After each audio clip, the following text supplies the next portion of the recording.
culture and that pristineness of that culture, alive, but in my own way, if that makes sense.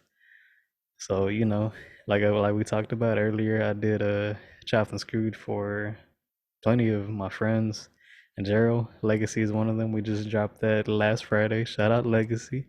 Go check out the Give Shine album, and we have the Give Shine Chopped and Screwed by myself on SoundCloud. Who else? There's plenty more people, too many to listen, but as far as that, like I said, it's what I love doing outside of regular mixing or regular mixes. I love doing that. So yeah, shout out Screw. Rest in peace, DJ Screw. Shout out Houston. Everything as a culture in Houston. Love that. Like I said, just love putting on for Texas and Houston and Dallas and everything just in general. I love representing for that and keeping all these cultures alive. You know what I mean? Same thing with Tejano.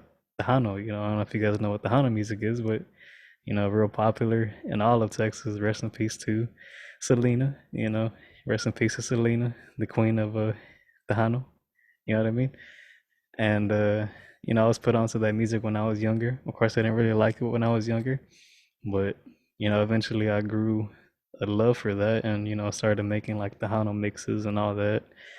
And yes, I mean, I guess currently now, aside from the chopped and screw stuff, aside from me working with artists and collaborating with them, working with friends and collaborating with them, as far as my mixes go, like I said earlier, I would mix a specific genre and that genre only. So only hip hop, only reggaeton, only EDM, only rock, only this and that, which I kind of still do now for the rock because I can't really mix rock with, I mean, I guess you could, but I just don't like doing it.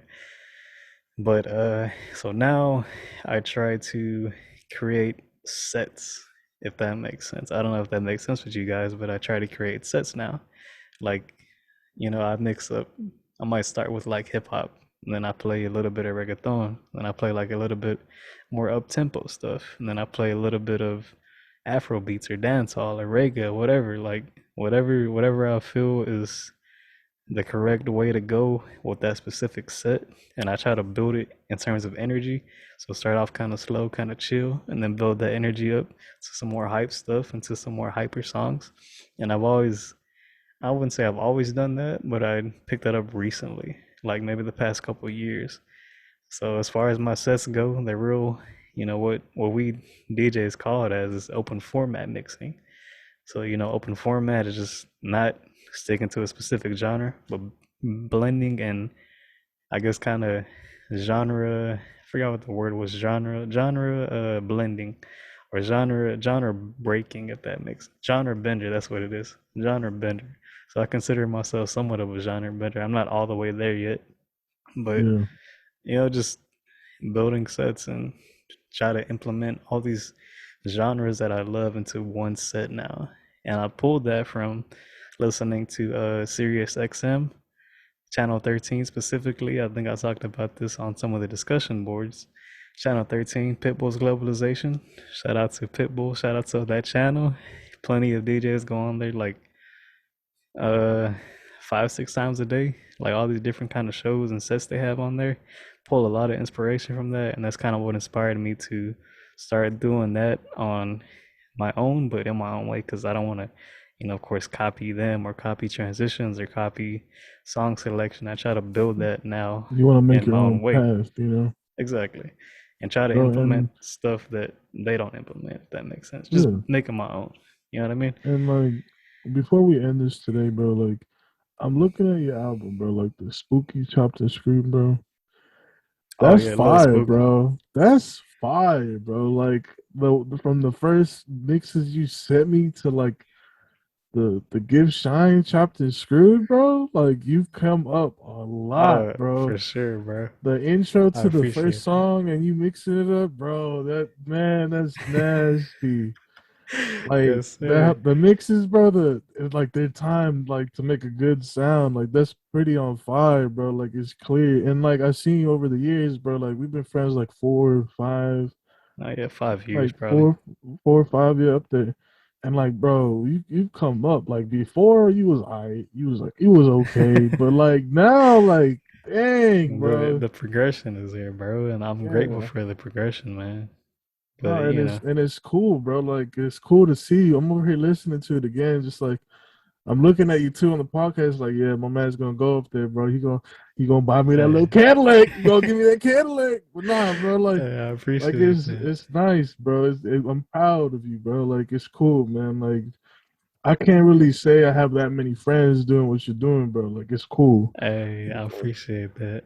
And that's kind of one of the things that I tend to forget too is like, of course, anybody can blend two songs and be like, oh, I'm a DJ, but it takes real skill and real respect of the craft to be I guess I don't know, a good DJ or a quality DJ or a good, song selector, a good mixer, a good whatever path you're on, because there's plenty of different paths in terms of DJing. You can go the house and EDM route, or you can be like a turntablist, you can be a genre bender, like I said, or you can, just there's plenty of different forms of DJing, but I like to pick a little bit of inspiration from each and implement that into what I do. You know what I mean? Yeah, bro. Like yeah, I see what you mean, bro. Like you need to remember, bro, when you compare yourself to other people, like you're not other people. So always keep that in mind, man. Like you Yeah, always yeah. making your own path, bro. And like you on top, bro. Like other Yeah, I people are not appreciate like that. you, like you've been in the mix a long time now, and you mixing it good now, you mixing it great. Like that's cool, that's my friend, I imagine you on stage, bro, mixing in like a chopped and screw tour or like a tour in general. Like it's cool, bro. Like if Yeah, you're for in his sure. class, that's pretty tight, Try to get his connect, be his Hey, friend. yes, sir. I appreciate that.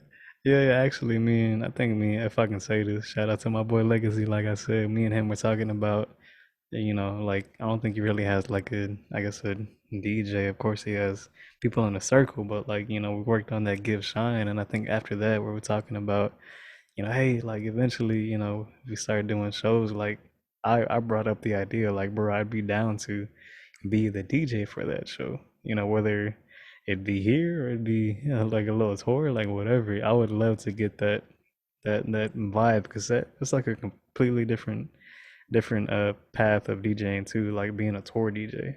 And it takes a lot of work, it takes a lot of energy, and there's a lot of skill and craft behind that, but I would love to learn that. You know what I mean? Yeah, bro. Like, hey, I'd be down to go with you, bro. Like, at least if there's a buffet of your shitty dog, I'm down. Yeah, yeah.